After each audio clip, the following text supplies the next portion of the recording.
allá. Bueno, ya porque si no, no pasa la repetición. Ok, listo. Bueno, miedo. Concha. Bueno, buenos días a todos. Nosotras somos Florencia y Regina, somos residentes del segundo año del Hospital Argerich y hoy les proponemos hablar de una patología no frecuente. Para ello vamos a abordar los siguientes contenidos. Vamos a comenzar con una breve introducción acerca de lo que es la hemoglobinuria paroxística nocturna. Vamos a continuar con su fisiopatología, sus manifestaciones, su diagnóstico y manejo y por último vamos a presentar un caso clínico. Vamos a comenzar definiendo a la hemoglobinuria paroxística nocturna como un desorden hematológico raro que se caracteriza por la tríada de falla medular, trombofilia severa y hemólisis intravascular mediada por complemento. Se trata de una patología rara porque su prevalencia en población general es baja, estando su incidencia estimada en 1 a 1,5 casos por millón de habitantes al año. Esta incidencia incluso puede estar subestimada. Se considera que tiene una distribución similar para ambos sexos y se diagnostica frecuentemente entre la tercera y cuarta década de vida. Se considera que es un desorden hematológico en el cual una célula madre hematopoyética en médula ósea va a adquirir una mutación somática en el gen PIK-A que va a afectar a una enzima que es clave en la biosíntesis del glicolípido denominado glicosilfosfatidilinositol. Este glicolípido sirve de anclaje a numerosas proteínas a membrana celular. A su vez, esta patología se caracteriza por presentarse como mosaico, es decir, que tanto en sangre periférica como en médula ósea van a coexistir células con un fenotipo normal y un fenotipo HPN. Ahora bien, se sabe que la mutación de PIK-A no es suficiente para determinar la expansión y dominancia de los clones HPN. Entonces se postula que existirían factores intrínsecos, es decir, mutaciones adicionales que ocurren en estas células que les van a dar una ventaja proliferativa. Y por el otro lado, factores extrínsecos, como son los que ocurren en el contexto de una anemia plástica adquirida. En este caso van a aparecer fármacos, virus o químicos que van a determinar en la célula madre hematopoyética una expresión antigénica aberrante y a su vez en individuos susceptibles una desregulación en el sistema inmunológico, con la consiguiente aparición de linfocitos T citotóxicos autorreactivos. Estos van a atacar a las células madre hematopoyéticas y aquellas células que presenten un déficit en la expresión de proteínas ancladas a GPI van a lograr escapar de este ataque inmunológico y por lo tanto serán seleccionadas positivamente. Es importante destacar que ambos mecanismos pueden coexistir y no son mutuamente excluyentes. A su vez se ve que en la clínica existen patologías asociadas. La más frecuente es la anemia plásica, específicamente la anemia plásica adquirida, que se va a presentar en un 40 a 60% de los casos. En segundo lugar tenemos al síndrome mielodisplásico, que se presenta en un 4 a 11% de los casos, y por último a la mielofibrosis primaria en un 2% de los casos. Existe una clasificación propuesta por el International PNH Interest Group en función de la presentación clínica.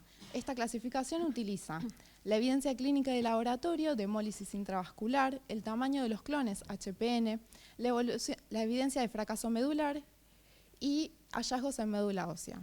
Así vamos a tener una presentación clínica que es clásica, en la cual va a haber evidencia de hemólisis intravascular, el tamaño de los clones va a ser grande, no va a haber evidencia de fracaso medular, y en médula ósea se puede encontrar esta como normocelular o con hiperplasia de la serie roja. También se puede presentar a hemoglobinuria en contexto de otra patología. En este caso, si bien va a haber hemólisis intravascular, esta va a ser más leve que en la presentación clásica. El tamaño de los clones va a ser variable y va a haber evidencia de fracaso medular con hallazgos en médula ósea que van a ser compatibles. Por último, tenemos una presentación que es subclínica, en la que no se va a evidenciar ni hemólisis ni fracaso medular. El tamaño de los clones va a ser pequeño y su importancia principalmente radica en el pronóstico y la terapéutica. Ahora bien, para repasar la fisiopatología de HPN vamos principalmente a repasar lo que es el sistema de complemento. Este pertenece a la inmunidad innata humoral y consta de 3 vías de activación: la vía clásica, la vía de las lectinas y la vía alterna del complemento. Es importante remarcar que la vía alterna va a tener una activación que es espontánea y que se va a mantener en condiciones fisiológicas con una activación basal. Las 3 vías van a confluir en lo que es la activación de la proteína C3, que mediante una serie de pasos adicionales van a dar lugar a la formación del complejo de ataque membrana, que es un poro que se va a ensamblar en la membrana de patógenos y va a provocar su muerte por lisis. El sistema de complemento a su vez va a contar con inhibidores fisiológicos. Dos de ellos son CD59 y CD55. Ambas van a ser proteínas de anclaje a GPI. CD55 va a actuar inhibiendo la C3 convertasa y CD59 va a actuar inhibiendo el ensamblaje del complejo de ataque membrana. Ahora bien, retomando lo que es la fisiopatología del HPN, vamos a ver que existe una mutación en el gen PIG-A que va a determinar un déficit en aquellas proteínas con un anclaje GPI, entre ellas CD55 y CD59.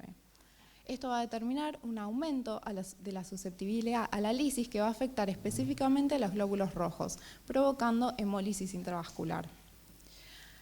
Ahora bien, en cuanto a la sensibilidad a la hemólisis o a la lisis, esta se puede demostrar mediante distintos estudios in vitro y esto permitió clasificar a los fenotipos de los clones HPN. Así vamos a tener distintos fenotipos que se van a explicar a partir del nivel de expresión del ancla de GPI. Vamos a tener el fenotipo tipo 1, que corresponde a los pacientes normales que tienen una expresión adecuada del ancla de GPI. Un fenotipo tipo 3, en donde la sensibilidad a la lisis es marcada, y esto se debe a un déficit absoluto en lo que es la expresión del GPI. Y existe una categoría intermedia, fenotipo de tipo 2, que corresponde a un déficit parcial en la expresión del ancla de GPI. Es importante recalcar que tanto el fenotipo de tipo 2 como el fenotipo de tipo 3 corresponden a lo que se denominan clones de HPN y son los que se van a buscar en el diagnóstico de la patología. Ahora bien, para hablar de las manifestaciones vamos a desmitificar una serie de condiciones que están asociadas a la denominación de HPN. Por un lado, que la hemoglobinuria sería el principal signo de la patología, cuando esto en realidad se presenta únicamente en un 25% de los casos. Que la hemólisis se produce como paroxismos, cuando estos en realidad únicamente se van a producir ante situaciones como fiebre o infecciones que van a exacerbar la activación del complemento por vías adicionales a la vía alterna. Y a su vez que la hemólisis se produce únicamente por la noche. Esto no es cierto, ya que la vía alterna se encuentra activa las 24 horas del día y esto va a dar la condición de enfermedad crónica e insidiosa a esta patología. No, spoiler.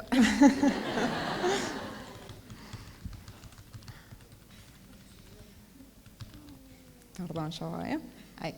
Esta patología se va a caracterizar por tener una sintomatología que va en relación directa al tamaño de los clones HPN y a su fenotipo, siendo mucho más florida la sintomatología cuando el tamaño de los clones es grande y cuando el fenotipo presente predominantemente es el fenotipo tipo 3.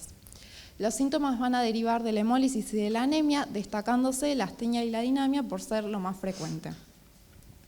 A su vez, la hemólisis va a provocar hemoglobina libre y esta va a generar disfunción endotelial, depresión del óxido nítrico y vasoconstricción, dando, entre otras cosas, trombosis en sitios inusuales. Esto es importante porque es la principal causa de morbimortalidad en estos pacientes y va a afectar principalmente el lecho vascular abdominal y el sistema nervioso central. En cuanto al diagnóstico y manejo, es importante resaltar que ni el laboratorio de rutina ni la sintomatología van a orientar el diagnóstico del HPN.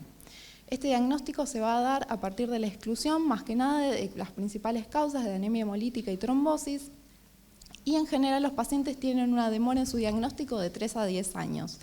Es por ello que las guías de práctica clínica van a sugerir la búsqueda activa de búsqueda de clones HPN mediante citometría de flujo en las siguientes condiciones. En aquellos pacientes que presentan trombosis, que sean menores de 45 años o que la trombosis se presente en sitios inusuales, cuando existen citopenias, prueba de Coombs directa negativa o dolor abdominal y espasmos esofágicos en el contexto de un laboratorio compatible con hemólisis intravascular. Entonces, a nivel de laboratorio, en el hemograma vamos a ver una disminución de la hemoglobina y esta anemia puede ser normocítica normocrómica, microcítica hipocrómica en el caso que esté asociada a una ferropenia o macrocítica, sobre todo en el contexto de anemia plástica adquirida. En este mismo contexto va a haber leucopenia y plaquetopenia con una disminución de los reticulocitos, en cambio en la presentación clásica los reticulocitos van a estar aumentados. A nivel del frotis, lo que se va a ver es poiquilocitosis y se tiene que descartar la presencia de quistocitos y esferocitos que serían atribuibles a otras anemias más frecuentes. A nivel del laboratorio químico se verían marcadores de hemólisis como aumento de la LDH y la bilirrubina a expensas de la indirecta, un consumo de la aptoglobina, también se presentaría hemoglobinuria, hemosideruria y una prueba de CUMS directa negativa, descartando así anemias autoinmunes. Entonces, para llegar finalmente al diagnóstico se puede hacer un test de sensibilidad al complemento, análisis molecular o citometría de flujo. De las tres, el método de elección según las guías internacionales es la citometría de flujo y ahora vamos a ver por qué. Respecto al test de sensibilidad al complemento, se puede usar el test de Ham o prueba de suero acidificado, el test de sucrosa, y en ambos casos lo que se hace es enfrentar el glóbulo rojo del paciente, en el primero con suero acidificado y en el segundo con una solución de sucrosa isotónica. Lo que se va a determinar en ambos es el porcentaje de hemólisis. La desventaja que presentan estas técnicas es que en primer lugar se analizan solo los glóbulos rojos. En segundo, presenta una baja sensibilidad, ya que puede dar falsos negativos cuando el paciente recibió transfusiones producto de la anemia. También presenta baja especificidad porque puede dar falsos positivos en otras anemias, por ejemplo la megaloblástica, y es de difícil estandarización y automatización. Respecto al análisis molecular, lo que se va a hacer es la búsqueda de las mutaciones a nivel del gen PIGA que vimos que está afectado. El problema es que debido a que hay gran variedad de mutaciones, esta técnica es impracticable por los requerimientos técnicos. Entonces, por todo esto y por las ventajas que presenta la citometría, como ser multiparamétrico, permite evaluar distintas moléculas en las células, permite el análisis de diferentes líneas celulares, no solamente los rojos, tiene una alta sensibilidad y especificidad, permite detectar los distintos fenotipos, el 1, el 2 y el 3 de los clones, y no solo detectarlo, sino cuantificarlo. Es una técnica que es rápida, con una buena estandarización y automatización, tiene una buena reproducibilidad y permite almacenar datos, ya que se trabaja con un software informático. Entonces, en la citometría de flujo se va a usar para el diagnóstico, también para el monitoreo y para la clasificación. La muestra de elección es sangre periférica anticoagulada con ETDA. En algunos casos se puede usar la médula ósea, pero se prefiere la sangre, ya que se va a contar con población madura, que a diferencia de los progenitores en médula ósea, las poblaciones maduras tienen una expresión más homogénea y mayor expresión de las moléculas ancladas a GPI. Entonces, justamente lo que se va a evaluar es el nivel de expresión de estas proteínas ancladas a GPI. En general, las técnicas recomiendan usar que tengan alta sensibilidad, es decir, que permitan la detección de clones HPN en una frecuencia de un 0,01%. Entonces, para terminar de diagnosticar, o sea, lo que se tiene que demostrar es el déficit de expresión de 2 o más proteínas de unión a GPI en 2 o más líneas celulares distintas. Respecto a 2 proteínas ancladas a GPI, se puede evaluar justamente 2 proteínas o una proteína anclada a GPI y el uso de FLAIR, que ahora vamos a ver qué es. Entonces, recordar siempre la regla 2 por 2, es decir, déficit de 2 o más proteínas unidas a GPI en 2 o más líneas hematopoyéticas distintas. Ahora bien, ¿qué es FLAIR? FLAIR es Florence aerolicina, es un derivado fluorescente de la toxina inactivada aerolicina de la bacteria Aeromonas hydrophila. Lo que hace FLAIR, a diferencia de los anticuerpos que se unen a la parte proteica de las proteínas ancladas a GPI, es unirse directamente al ancla de GPI. La particularidad que tiene FLAIR es que no puede ser usado en los glóbulos rojos, ya que se une a una glicoforina C235A, por lo cual va a interferir en el ensayo. Entonces, ¿qué células vamos a estudiar? De la sangre entera vamos a estudiar los neutrófilos y los monocitos, previa lisis de los glóbulos rojos.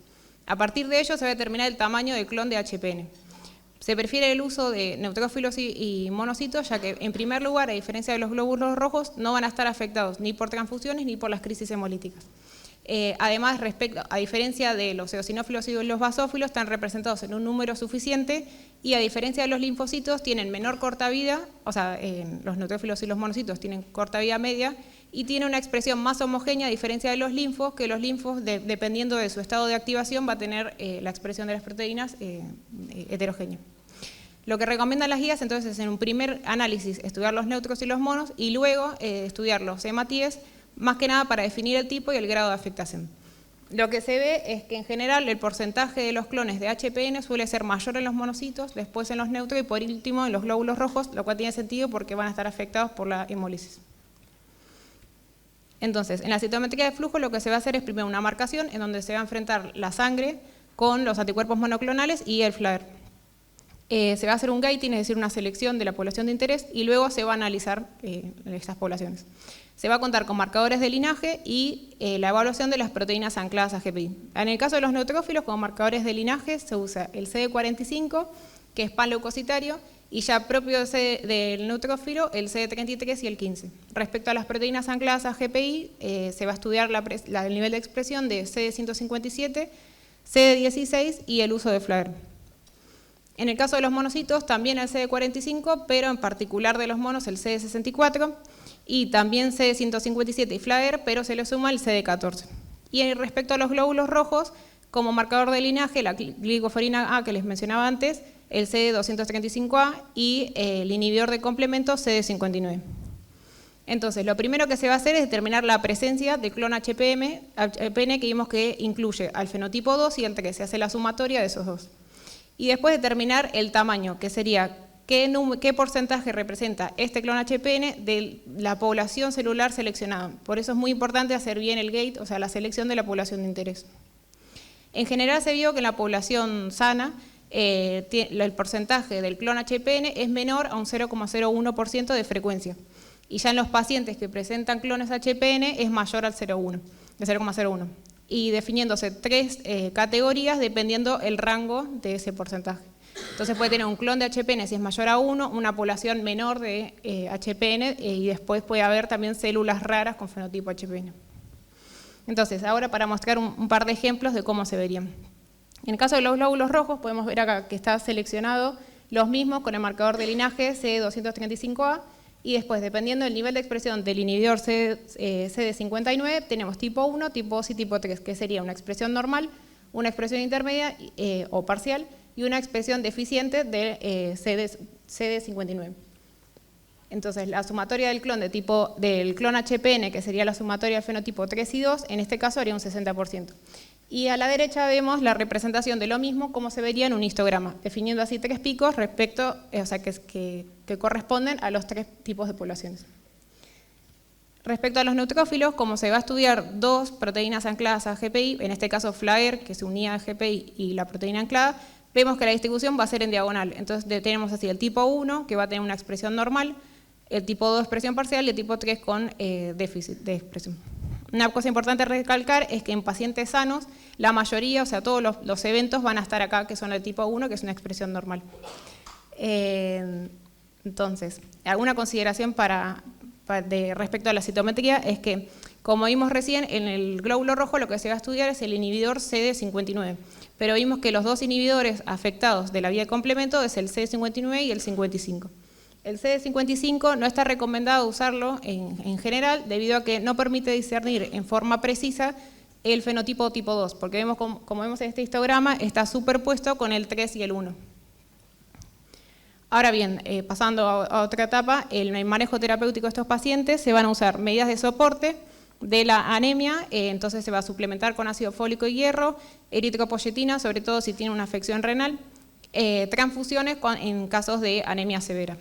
Anticoagulantes, sobre todo en pacientes que presenten factores de riesgo de trombosis, inmunosupresores, en especial en los casos de HPN asociados a anemia plástica adquirida por el componente inmunológico de la fisiopatología, el trasplante halogénico de médula ósea, que en realidad es la única opción curativa, pero debido a la elevada morbimortalidad que presentan esta técnica, está reservada para algunos pacientes seleccionados.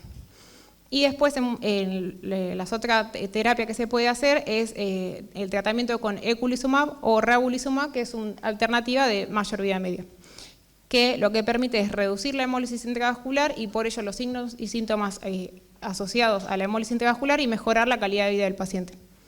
El eculizumab es un anticuerpo monoclonal que se une al factor 5 del complemento, evitando así la progresión de la cascada de complemento. Se administra por vía intravenosa. Y en los pacientes que reciben eculizumab se tiene que hacer un monitoreo de la ferritina para ver que no tengan sobrecarga de hierro, ya que se va a disminuir la hemólisis y las pérdidas renales de hierro. Los niveles de LDH para ver si está disminuyendo justamente la hemólisis intravascular. Los reticulocitos para ver la respuesta de la médula ósea y en algunos casos se usa el test de Ham modificado. Última consideración del tratamiento con eculizumab es que al estar inhibida la cascada del complemento, va a haber los pacientes que tratados van a presentar una susceptibilidad a infecciones por bacterias encapsuladas, en especial del género Neisseria. Es por ello que 2 semanas previas al tratamiento con eculizumab tienen que recibir la vacunación contra Neisseria meningitidis. Ahora vamos a presentar un caso clínico. En este caso clínico se trata de un paciente de sexo masculino de 25 años de edad, en el cual en un examen preocupacional se encuentra como hallazgo una tricitopenia. Es por este motivo que es derivado al servicio de la guardia, en el cual tras confirmar la tricitopenia se deriva a un servicio de hematología para su estudio. Allí se realiza una anamnesis en la que se describe un paciente con palidez cutánea mucosa generalizada que se encontraba hemodinámicamente estable. El mismo paciente refiere disnea, astenia y adinamia de 5 meses de evolución y pérdida de peso de 2 meses de evolución. Se le solicitan nuevos estudios en los cuales van a destacar en el hemograma un hematocrito de 12 con una hemoglobina de 3,9, leucopenia y plaquetopenia. El coagulograma no presentaba particularidades. En el frotis se observó una marcada anisocitosis y poiquilocitosis con presencia de macrovalocitos, dacriocitos, eliptocitos en ausencia de esquistocitos. En cuanto a la química, se destacan una LDH superior al valor de referencia y una aptoglobina francamente disminuida. La hemosideриnuria resultó positiva con 3 cruces en la segunda muestra y al realizarse la serología se detectó, o estas fueron no reactivas, en el caso de la hepatitis B, HIV y sífilis, resultando reactivo el virus de hepatitis C. Y esto es importante ya que en bibliografía se ha reportado que existe una posible asociación entre el virus de la hepatitis C y los clones HPN, sobre todo en el contexto de una anemia plásica adquirida. Pero esta relación todavía se encuentra en estudio. En cuanto a la médula ósea, tanto en punción aspiración como en la biopsia, se vio que la médula ósea se presentaba hipocelular con una relación mieloide-eritroide invertida. Entonces, al paciente le solicitan hacer una citometría sobre sangre periférica. A partir de CD45 seleccionan a los blancos y luego estudian a los monocitos. Dentro de los monocitos, la expresión de las proteínas ancladas a GPI, y de esta forma quedan definidos los 3 fenotipos. Acá vemos que el tipo 2 es muy bajo, de hecho es 0%, y la sumatoria del 2 y el 3 termina siendo un 50%. Respecto a los neutrófilos, se vuelve a seleccionar a los blancos, se hace una selección de los neutros específicamente y se evalúa la expresión de las proteínas GPI. En este caso vemos en color rosa, rosa más oscura y violeta, y la sumatoria del 2 y el 3, es decir, el clon HPN, es de un 30% aproximadamente. Y respecto a los glóbulos rojos, se vuelve a hacer una selección con marcadores de linaje de los rojos en este caso, y se definen así los 3 fenotipos en base a la expresión del CD59. Acá el tamaño del clon HPN da un 2%, más o menos. Entonces, como conclusión, el paciente presenta hemoglobinuria paroxística nocturna en un contexto de una anemia plásica adquirida. Para terminar, debido a las complicaciones que presenta el HPN, se intenta descartar trombosis haciéndole un ecodoppler, esplenoportal y ecografía abdominal. También le hacen un electrocardiograma para descartar insuficiencia cardíaca. El tratamiento que va a recibir es sostén transfusional por las anemias severas que presenta repetición, eculizumab, corticoterapia, tratamiento para hepatitis C, estudio de HLA para posible trasplante de médula y le sugieren la vacunación contra meningococo, neumococo, antigripal y hepatitis B. Ahora bien, para redondear, vamos a concluir que la hemoglobinuria paroxística nocturna es una enfermedad rara que resulta de una mutación que otorga susceptibilidad a la lisis por complemento de los hematíes. Esta patología se caracteriza por tener un espectro de presentación clínico amplio, destacándose la trombosis como la principal causa de morbimortalidad en estos pacientes. El método diagnóstico de elección es la citometría multiparamétrica y se debe aplicar en grupos de riesgo particulares, destacándose entre ellos la anemia plásica adquirida. Aquí está la bibliografía consultada y queremos agradecer particularmente a nuestras compañeras de residencia y a todos quienes nos ayudaron en la confección de este Ateneo. Muchas gracias.